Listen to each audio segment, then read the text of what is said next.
नमस्कार, मैं रवीश कुमार। गौ रक्षा के इस दौर में महाराष्ट्र सरकार ने पत्रकारों की रक्षा के लिए एक बिल पेश किया और पास भी हो गया।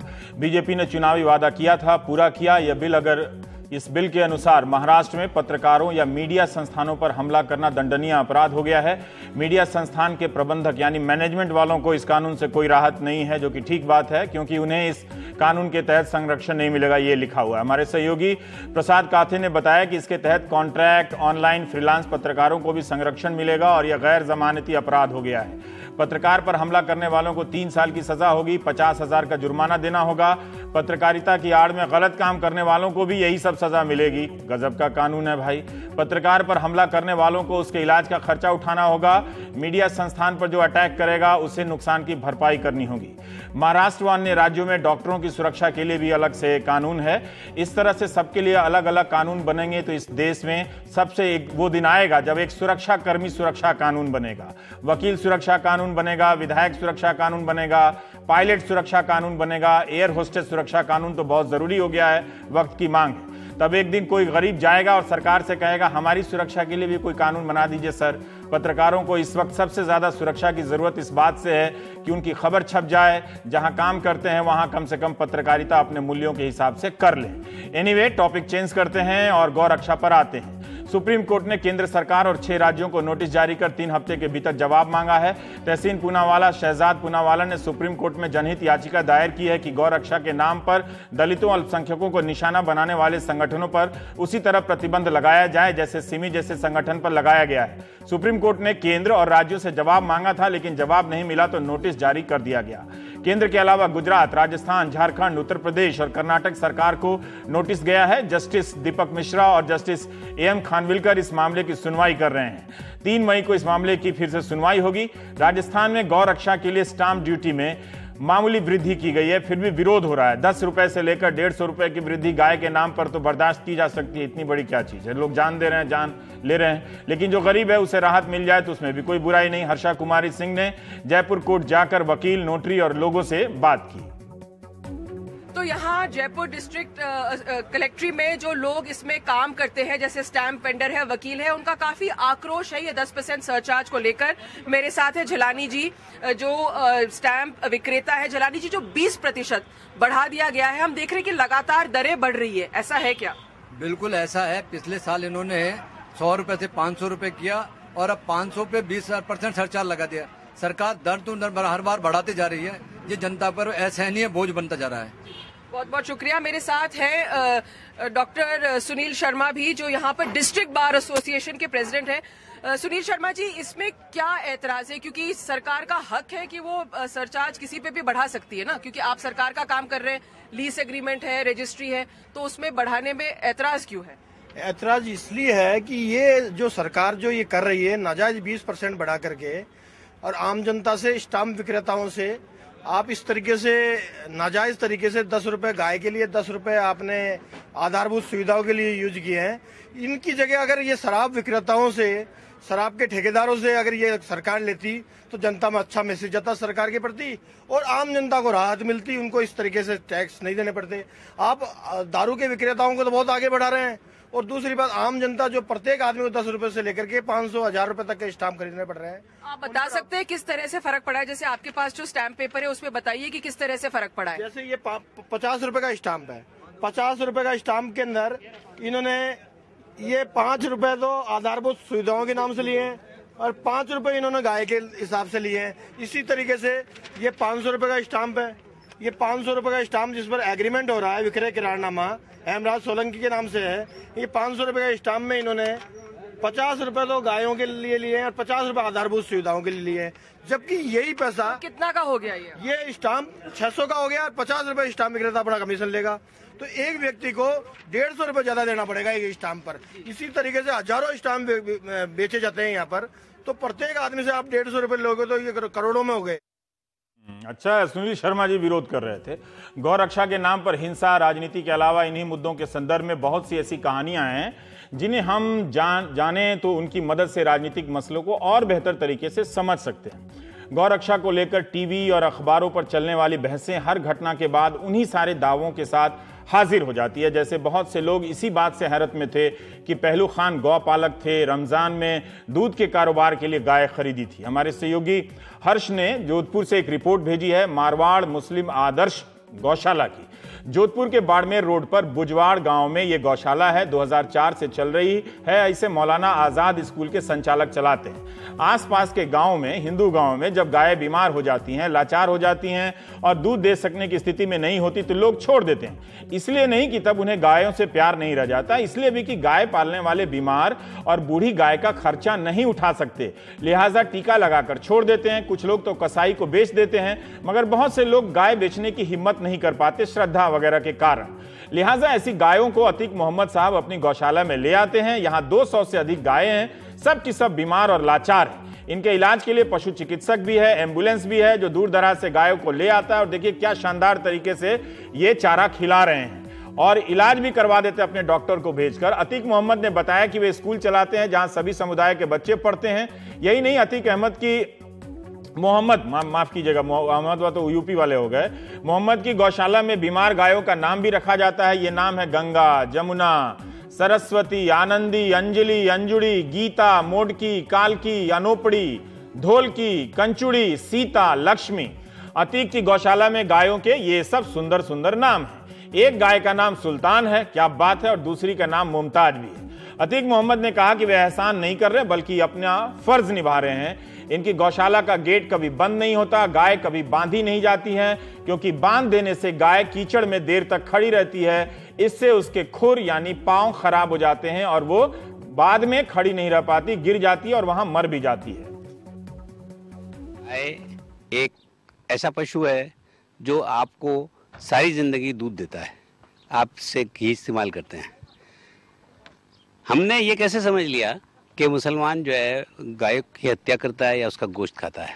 हमें याद नहीं, मेरे 70 साल की वर्ष की आयु में, कि कभी किसी गाय की हत्या होते हुए मैंने कभी देखा भी हो या सुना भी हो, राजस्थान के अंदर तो कम से कम। और मुसलमानों को ने तो पूरे बॉर्डर एरिया के अंदर हज़ारों की तादाद में गायों को पाला है, उनका संरक्षण किया है और उसकी नस्ल को बढ़ाया है। हमने ये गौशाला इसलिए स्थापित की है कि हमारे आसपास के यूनिवर्सिटी के एरिया में जो 4-5 गांव हैं, उनके पशु पालकों की एक दुविधा होती है कि जब गाय दूध देना बंद कर देती है, वो उनके लिए एक जो है भारी बोझ और वज़न हो जाता है। उसको शेयर करने के लिए हमने इस पशु जो है अपने शिविर का जो है यहाँ पर आयोजन किया और बड़े कामयाबी के साथ में हम पिछले लंबे समय से इसका संचालन कर रहे हैं। मैंने ये कहानी इसलिए नहीं बताई कि इसे सुनते ही आप फिल्मी स्टाइल में झगड़ा छोड़कर सेकुलर हो जाएंगे। मैं उम्मीद भी नहीं करता। जो जहर इतनी मेहनत से हमारे दिमाग में घोला गया है, टीवी वालों ने मेहनत की है, नेताओं ने मेहनत की है, वो पीढ़ियों के बाद जाएगा, है ना। अतीक मोहम्मद की कहानी से नहीं जाने वाली। हमें समझना होगा कि हमारी कृषि व्यवस्था में मवेशी पालन अनिवार्य अंग है। राजस्थान से लेकर बिहार तक में मवेशियों के अनगिनत मेले लगते हैं। सोनपुर हरियर क्षेत्र का मेला तो आपको रटा दिया गया होगा, पुष्कर का मेला भी। बहुत से समुदाय ऐसे हैं जो गायों के झुंड लेकर एक राज्य से दूसरे राज्य में चले जाते ताकि उन्हें हरी घास मिल सके। गौ रक्षा की राजनीति इन साधारण लोगों को इस कानून की जटिलताएं में घेर लेगी। आपने हाईवे के किनारे देखा होगा, 2-4 लोग हैं, सैकड़ों की संख्या में गाय बैल लिए चले जा रहे हैं। दरअसल ये पलायन कर रहे होते हैं। अब इन्हें क्या पता कि कलेक्टर से अनुमति भी लेनी होगी, कल को इन्हें वो काम भी करना पड़ेगा। बेवजह एक कानून इनकी जिंदगी में घुसा दिया जाएगा। हिंसा का कोई प्रावधान नहीं है और हिंसा जो भी करता है वो असंवैधानिक है। आड़ में कोई काम करना, जैसे कि हमारे प्रधानमंत्री ने भी कहा है कि सबका साथ सबका विकास, और आड़ में किसी तरह की हिंसा नहीं हो, तो कुछ अराजक तत्व जो इस प्रकार का कार्य करते हैं, उस हिंसा से न तो मुस्लिम समाज में न हिंदू समाज में गाय पालन के लिए बहुत बड़ी प्रॉब्लम हो जाएगी। इससे आर्थिक मंदी आएगी, बेरोजगारी बढ़ेगी, इसमें अराजकता फैलेगी, देश पीछे चला जाएगा। हमको आगे ले जाना है। 125 करोड़ लोग जो हैं वो इसके साथ जुड़े हुए हैं और इसके साथ जुड़े हुए रहने से आर्थिक विकास तो निरंतर उत्तरोत्तर प्रगति पर जाना चाहिए। ये कल्ला साहब हैं, इतिहासकार हैं। ठीक है कि गौ रक्षा को लेकर विवाद है, आस्था का भी सवाल है और कारोबार का भी। जैसा कि उन्होंने बताया, गौशालाओं की जमीन पर कब्जे और सरकारी जमीन पर कब्जा करने के लिए गौशाला बनाने का खेल भी है।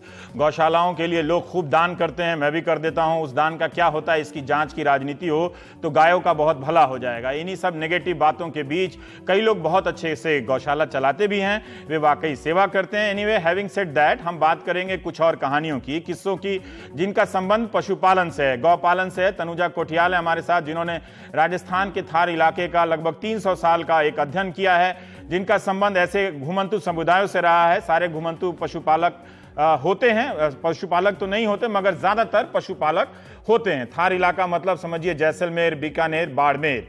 इनकी किताब है, तनुजा कोठियाल ने किताब भी लिखी है जिसका नाम है nomadic narratives, history of mobility and identity in great Indian desert.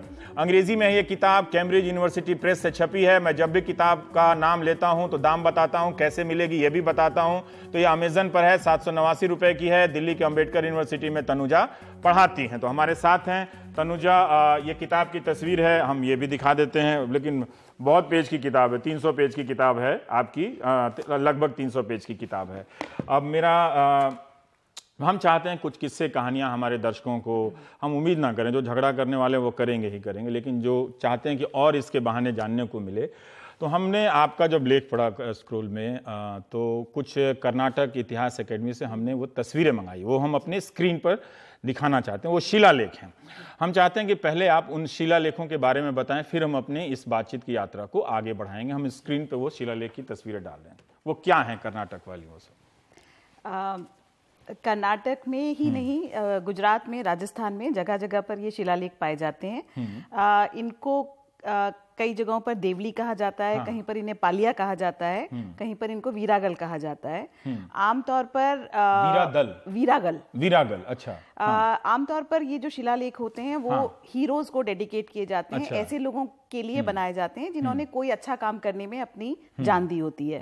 ये अच्छा काम जो है वो गांव की रक्षा हो सकता है, किसी किले की रक्षा हो सकता है, कोई लड़ाई हो सकता है, पर आमतौर पर एक बड़ी संख्या में जो हीरो स्टोन्स हैं वो ऐसे लोगों के लिए बनाए जाते हैं जो कि गायों की रक्षा करते हुए, पशुओं की रक्षा करते हुए मारे। गाय या पशु? गाय या पशु। गाय या पशु। हाँ। ये कर्नाटक के शिलालेख हैं। ये कर्नाटक, ये जो आपने जो दिखाए हैं ये कर्नाटक के हैं, लेकिन इस तरह के शिलालेख जो हैं वो जिसमें कि एक हॉर्स राइडर होता है, एक व्यक्ति जो कि घोड़े पर सवार होता है, बहुत सारी जगहों में आमतौर पर पाया जाता है। गांव-गांव में पाया जाता है। उनको भूमिया जी, जुझार जी के नाम से उनके मंदिर बनाए जाते हैं, जहां पर ऐसे लोग जो कि अलग-अलग किस्म के पशुपालन, क्योंकि पशुपालन का मतलब सिर्फ गाय नहीं है, पशुपालन का मतलब है भेड़, बकरी, ऊंट, भैंस भी है, याक भी है। हाँ, याक भी है। हाँ। तो ऐसे पशुपालक जो समुदाय हैं वो उनकी पूजा करते हैं, उनको। और ये कितने पुराने शिलालेख होंगे? ये शिलालेख जो कम से कम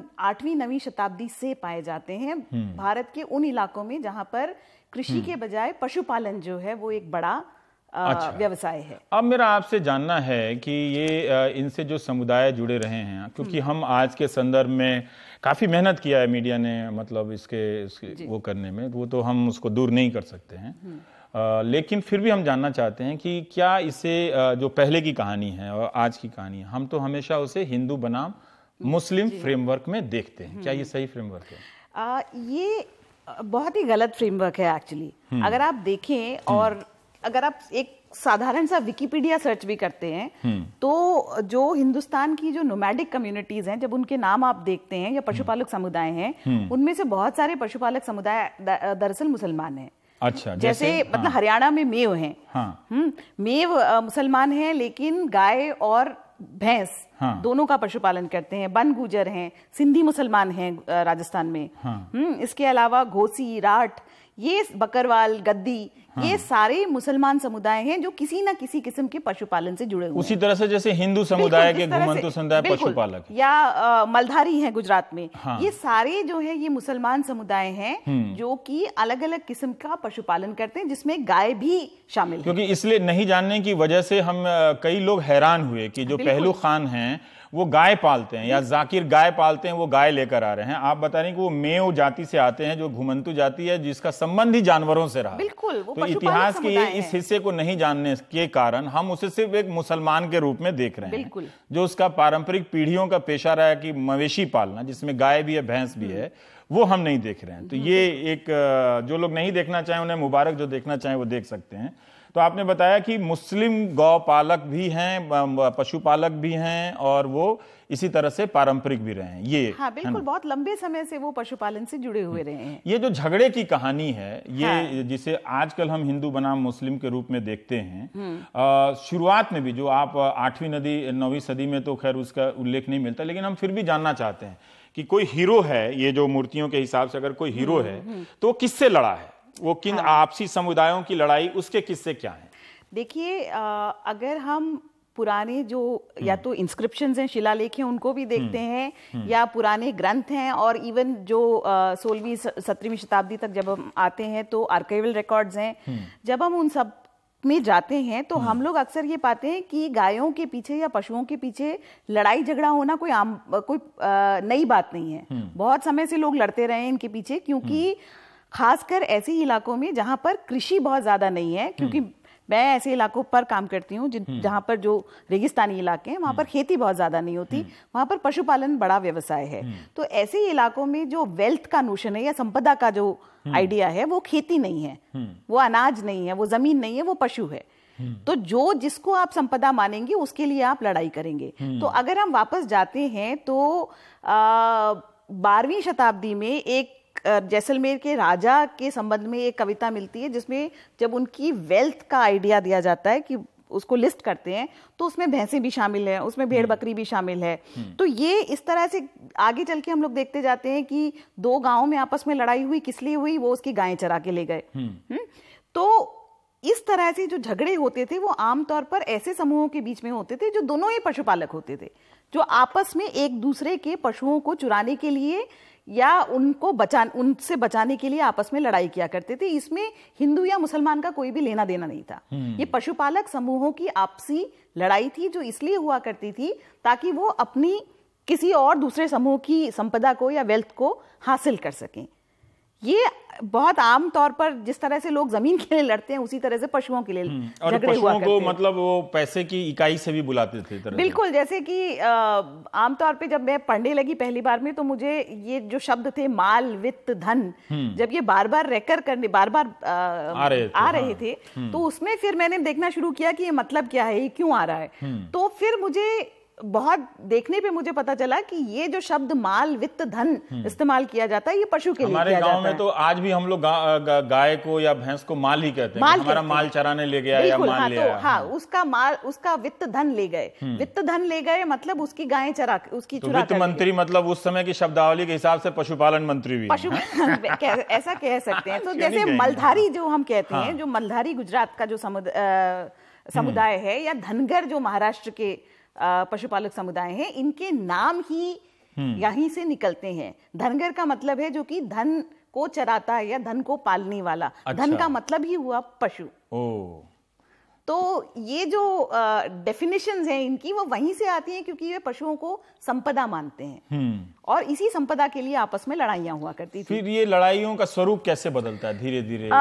लड़ाइयों का जो स्वरूप है, अगर हम देखें, बहुत सी कहानियां जो हैं वो अलग अलग हिस्सों में राजस्थान के और गुजरात में आमतौर पर पाई जाती हैं, जिसमें कि ऐसा लगता है कि दो व्यक्ति या दो समूह जो है आपस में पशुओं के लिए लड़ाई करते हैं, और उनमें से एक व्यक्ति या तो उनको बचाते हुए मारा जाता है, जैसे पाबूजी का किस्सा जिसकी हम लोग पहले बात कर रहे थे। क्या किस्सा ये पाबूजी का? तो पाबूजी जो हैं वो एक राजपूत लोक देवता हैं।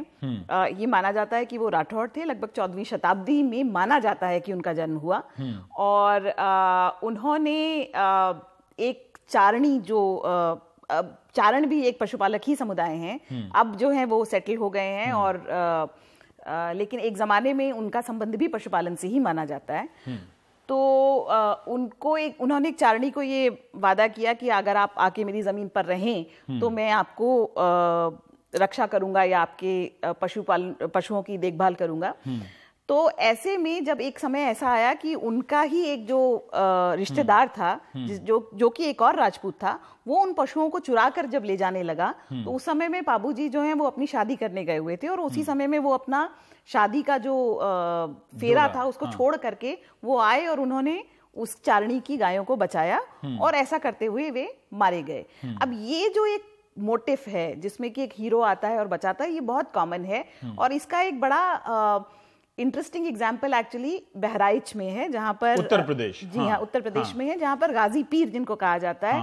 तो शाहिद अमीन ने किताब लिखी, शाहिद अमीन की किताब है जो कि लिखते हैं कि गाजी पीर को वैसे वो जो मान्यता है उसमें वो महमूद गजनवी का भतीजा माना जाता है, लेकिन गाजी पीर जो है वो मारे गए एक सोहल देव नाम के व्यक्ति से अहीरों की गायों को बचाते हुए। तो वो एक मेल मतलब कई तरह की मान्यताएं जो चलती हैं, मान्यताएं जो हैं वो चलती हैं। अब शुरुआत में जो ये कहानियां थी वो आमतौर पर अगर हम देखें तो वो कॉम्पिटिटिव जो पशुपालक समुदाय हैं उनमें आपस में लड़ाइयों की कहानियां थी, लेकिन धीरे धीरे करके इन कहानियों का स्वरूप जो है वो 17वीं शताब्दी 18वीं शताब्दी के आसपास बदलता चला जाता है। पहले मैं जानना चाहते हैं कि ये जो देवता हैं, स्थानीय देवता, ये 17वीं 18वीं शताब्दी तक आते आते या उस दौरान तक हिंदुओं के भी इस तरह के देवता हैं, मुसलमानों के भी, जैसे गाजी पीर का आपने या गोगा पीर का उदाहरण दिया, या सब एक दूसरे की पूजा करते हैं? मुसलमान भी पाबूजी की पूजा करते हैं और हिंदू भी गाजी बिल्कुल गोगा पीर की पूजा हिंदू भी करते हैं, मुसलमान भी करते हैं। उनको गोगा देव भी कहते हैं, उनको गोगा पीर भी कहते हैं। और गोगा देव हैं जो पशुओं को बचाते हैं, जो सांप से बचाते हैं, सांप के काटने से बचाते हैं, उनकी पूजा सभी पशुपालक करते हैं। रामदेव एक देवता है जो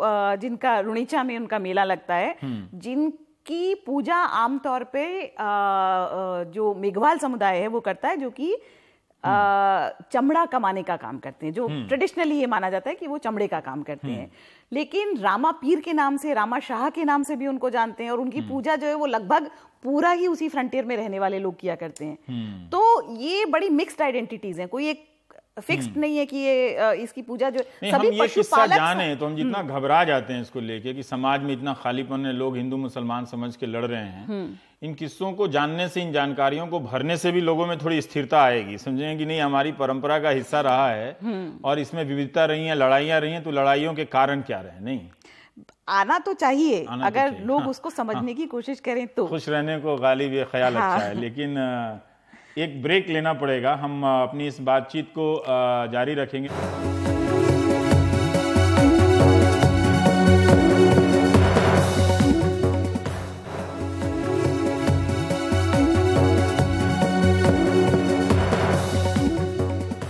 हम ब्रेक में चले गए थे, लौट आए हैं। तनुजा कोठियाल अंबेडकर यूनिवर्सिटी दिल्ली में पढ़ाती हैं, उनसे हम बात कर रहे थे कि गौ रक्षा विवाद के संदर्भ में आसपास जो हमारी कहानियां बिखरी हुई हैं, हिंदू मुस्लिम हर तरह के समाज, घुमंतु समाज में, वो कहानियां क्या हैं। तो हम अभी तक 17वीं 18वीं शताब्दी तक आ गए थे, तो वहां से ये कैसे स्वरूप बदलता है? देखिए, स्वरूप ऐसे बदलता है कि जैसे एक और तीर्थ है राजस्थान में, खाटू श्याम जी। जब हम उस तरफ, उन कहानियों की तरफ जाने लगते हैं तो धीरे धीरे से पता चलता है कि कहानी का स्वरूप ऐसे बदला कि बजाय गाय चुराने वाला जो है वो किसी और पशुपालक समुदाय से आने के बजाय वो मुसलमान होने लगता है। वो मुसलमान कसाई है जो कि गाय को ले जा रहा है ताकि वो उसको मार सके। लेकिन तो गाय चोरी करने वाला दुश्मन पहले से ही था, तो अब वो एक नया उसमें आ जाता है कि अब वो बन जा रहा है, उसमें वो नया आ जाता है। तो जो राजस्थान के संदर्भ में जो राजपूतों और जो मुस्लिम, जो तुर्क बादशाह थे या बाद में मुगल भी थे, उनके बीच की जो संघर्ष की जो कहानी पूरी थी, उसका रिफ्लेक्शन जो है वो इन कहानियों में दिखने लगता है। आक्रांता हमेशा मुसलमान हो जाता है, जो कि या तो गायें चुरा के ले जा रहा होता है या औरतों को ले जा रहा होता है, या फिर पहले वो हिंदू हुआ करता था, अब मुस्लिम हो जाता है, अब मुसलमान हो जाता है। तो ये जो है ये कहानी बढ़ती चली जाती है। 19वीं सेंचुरी तक जब तक हम पहुंचते हैं तो पैम्फलेट्स के द्वारा, गौसेवक समाजों के द्वारा ये कहानियां जो है वो और ज्यादा फैलने लगती हैं। तो आज हम वो पुराना जो कॉन्टेक्स्ट है वो तो बिल्कुल हम भूल गए हैं कि ये आपस में पशुपालक समुदायों के आपसी झगड़े की कहानियां थी, जिनका की स्वरूप जो है वो धीरे धीरे करके बदल गया है। ये वहीं से चली आ रही है उस तरह ये से पुरानी हाँ बिल्कुल। ये जो घुमंतु समुदाय आज भी हैं उन सब जगहों में, तो उनके भीतर भी कुछ बदलाव आया है क्या? जो अक्सर हम लोग राजस्थान में देखते रहते हैं कि लोग के गायों को लेकर यात्राएं कर रहे हैं, दूसरे दूसरे राज्यों में जा रहे हैं।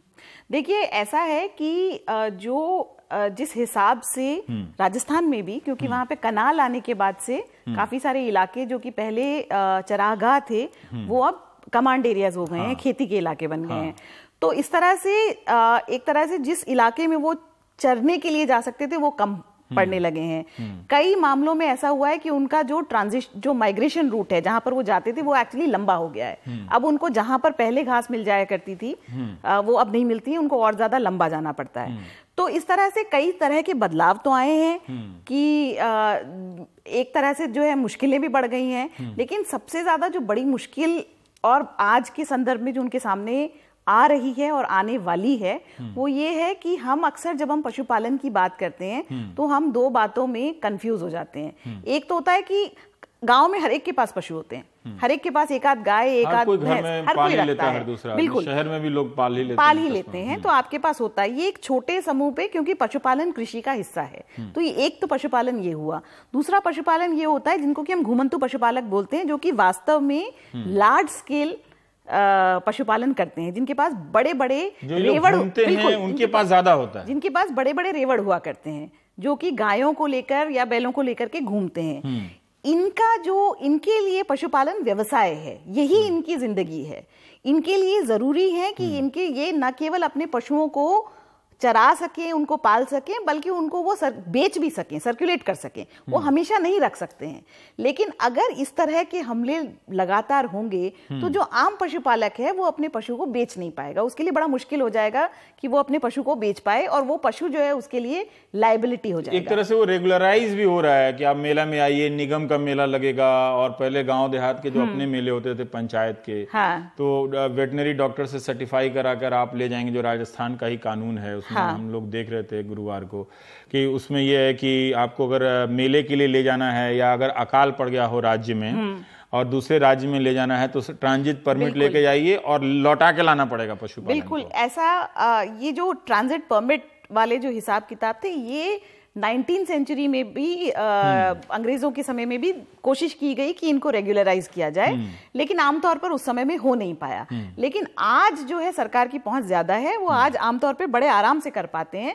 एक तरफ देखिए इनमें कोई बुराई नहीं है, पर्टिकुलरली अगर आप वेटेनरी केयर सर्टिफिकेशन इनकी आप बात करते हैं तो उसमें बुराई नहीं है। ये होने चाहिए। पशु मेले भी बहुत पुराने हैं, पशु मेलों में पशुओं को खरीदने बेचने का रिवाज भी बहुत पुराना है।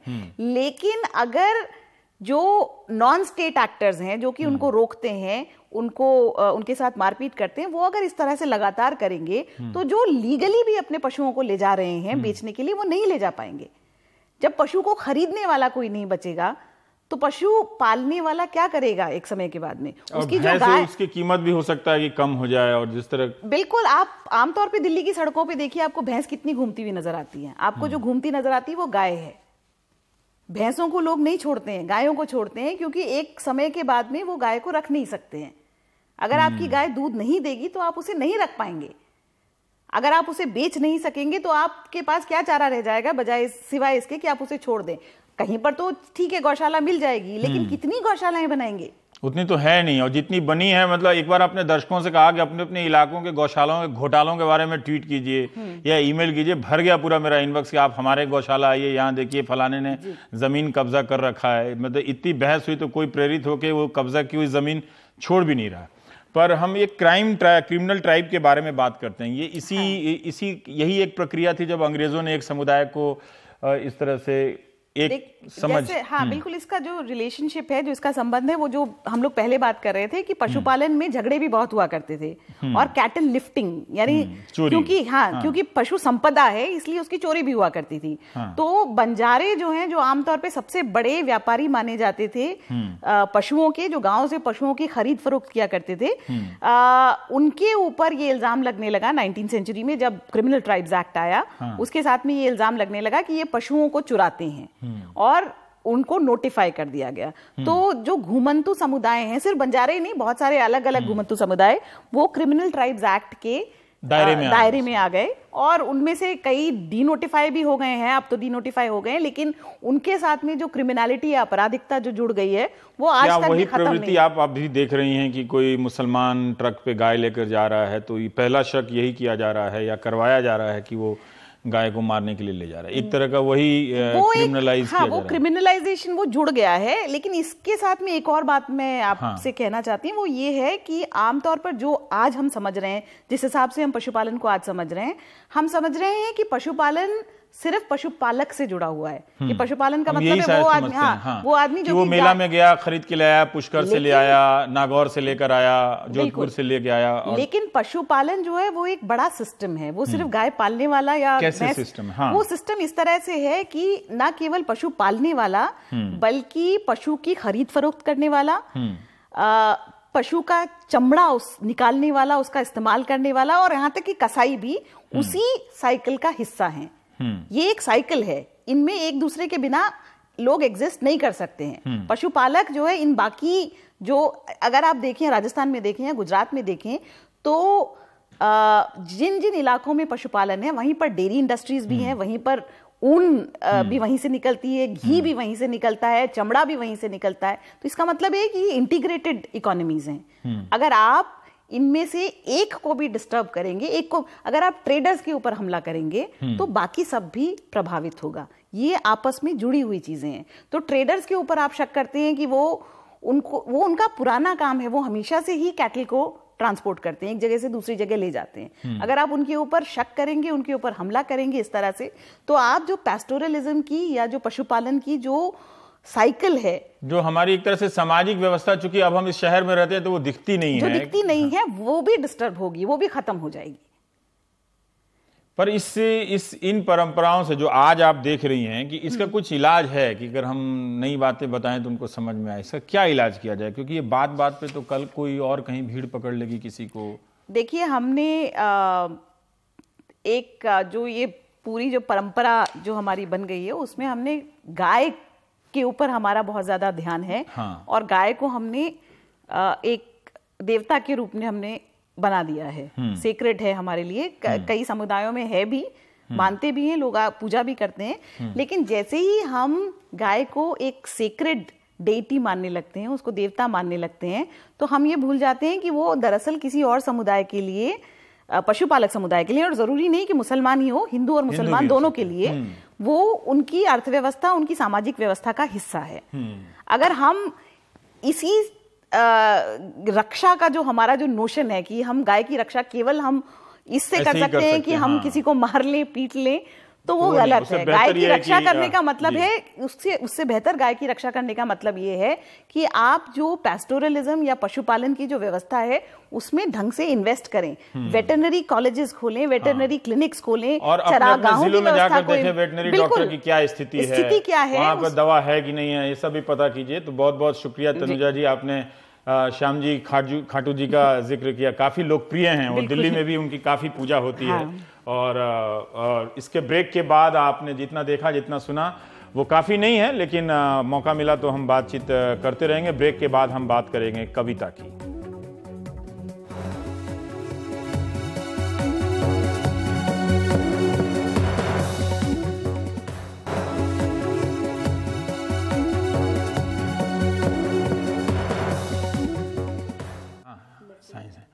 टीवी और अखबार पर आप जिस भाषा से टकराते हैं, आप कभी गौर से उसके बारे में सोचिएगा। बहुत सारे शब्द गायब हो गए हैं, बहुत सारे भाव खत्म हो गए। मसला कोई भी हो, लेकिन अंदाज वही खूंखार वाला होता है। इसका एक फायदा है, वो ये कि आप हर बात एक ही तरीके से आसानी से और कम समय में समझ लेते, लेकिन एक बड़ा नुकसान भी है, बाकी तरीके आपकी समझ से गायब हो जाते हैं। जब आपके शब्द खत्म हो जाते हैं, अंदाज सीमित हो जाते हैं, तो आप एक गोदाम में बंद हो जाते हैं, जिसे अशोक वाजपेयी ने गोदामियत कहा है। जैसे आदमियत वैसे गोदामियत। हम बहुत अधिक बात कर रहे हैं लेकिन शब्दों का टोटा पड़ रहा है। मीडिया भाषा को निगल रहा है और हर बात को एक बात बना दे रहा है। बातों की विविधता खत्म हो रही है, सब कुछ हां या ना में, आर या पार में। तो क्या कविता इसका विकल्प है? जो हमें नए नए शब्द दे सके, हमारी भाषा को विस्तार दे सके, विविधता दे सके। शुक्रवार को दिल्ली के त्रिवेणी कला संगम में कवियों का सम्मेलन शुरू हुआ। शनिवार रविवार सुबह 10:30 बजे से ही इस सम्मेलन में कविता पाठ होगा। असमिया, बांग्ला, गुजराती, मराठी, मलयाली, अंग्रेजी, हिंदी, उर्दू के भी कवि यहाँ कविता पाठ करेंगे और कविता को लेकर बहस होगी। रजा फाउंडेशन ने इसका आयोजन किया है। आपकी स्क्रीन पर इस वक्त जो रंग दिख रहा है और वो मशहूर चित्रकार रजा साहब का ही है, जो आमंत्रण पत्र पे छपा, हमने वहां से उठा लिया है, आपकी स्क्रीन को सजा दिया। कविता हमारी जिंदगी से गायब नहीं है, गायब होती तो जिंदगी ही नहीं होती, बस हम कवियों से दूर हो गए हैं। तो आज हमने इस सम्मेलन के लिए आए 3 कवियों से गुजारिश की कि वे हिंदी के दर्शकों के लिए अपनी पसंद की कोई कविता पढ़ दें। इनमें से कोई भी हिंदी का कवि नहीं है, एक गुजराती के हैं, एक मलयाली हैं, एक उर्दू के हैं। आप इनकी कविता सुनिए।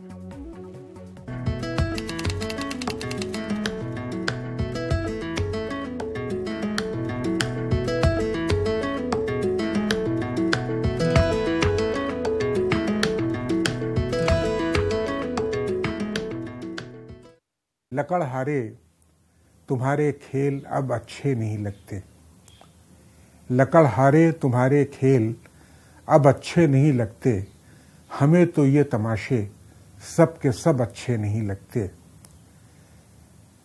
उजाले में हमें सूरज बहुत बेकार लगता है, उजाले में हमें सूरज बहुत बेकार लगता है, सितारे भी सरे दामाने शब अच्छे नहीं लगते।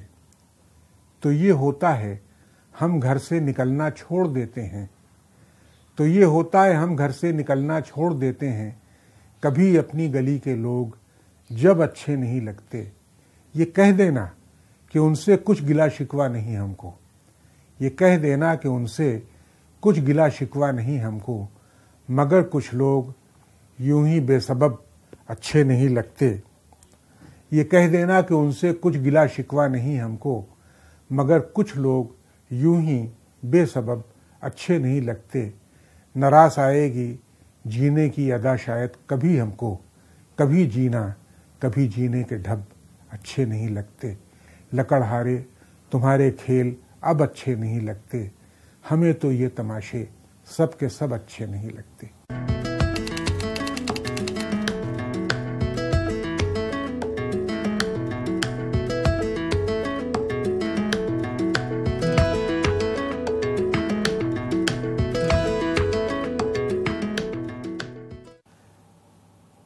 मेले में आइए,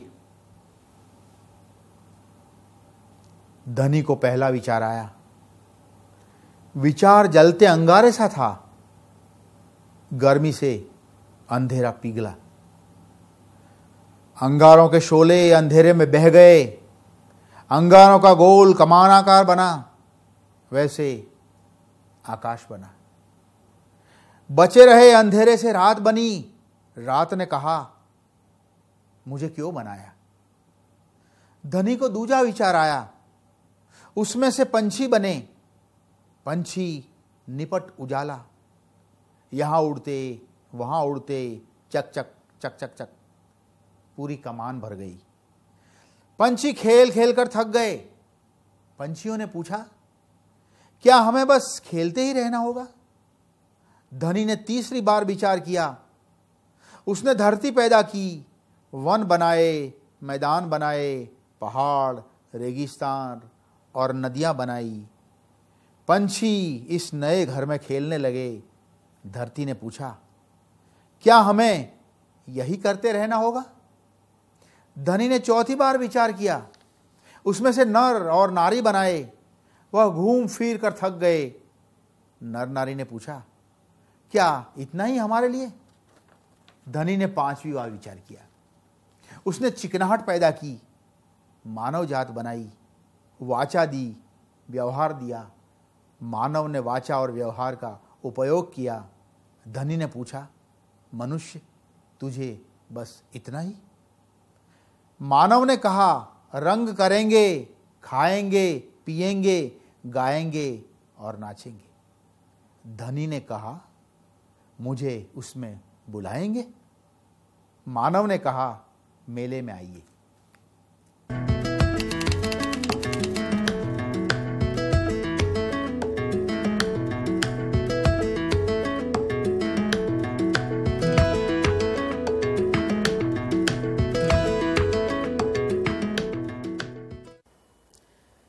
एक दिन एक दुबली सी कविता जा पहुंची आश्रम गांधी को देखने। चुके हुए थे गांधी, कात रहे डोर राम की ओर। गांधी ने पहले तो ध्यान ही नहीं दिया। कविता दरवाजे पर ठिठकी थी लज्जित सी, क्योंकि वह कोई भजन नहीं थी। लेकिन जब उसने गला कुछ खंगारा तो नरक को देख चुके चश्मे से, कनखी से गांधी ने देखा उस कविता को और करने लगे सवाल। क्या तुमने काता है सूत कभी? क्या तुमने खींची है मैले की गाड़ी? भोर में रसोई का धुआं कभी छेला है? कभी बिलबिलाई हो भूख से? जन्मी में जंगल में कविता ने बतलाया, जन्मी में जंगल में कविता ने बतलाया, एक निवृत्त बर्बर के मुख से, पली बढ़ी एक मछुआरिन की कुटिया में। फिर भी नहीं सीखा कुछ मैंने सिवा गाने के। गाती बजाती थी महलों में कुछ दिन जब, तब थी मैं गौरवर्ण, हृष्टपुष्ट भी थी मैं। अब हूँ सड़क पर अथपेट। मुस्करा दिए गांधी, बोले, हाँ आखिरी बात जो बताती हो वही कुछ ठीक है। छोड़ना पड़ेगा अपना आदतन संस्कृत में बोलना। जाओ अब खेतों में और सुनो जाकर बोलते किसानों को।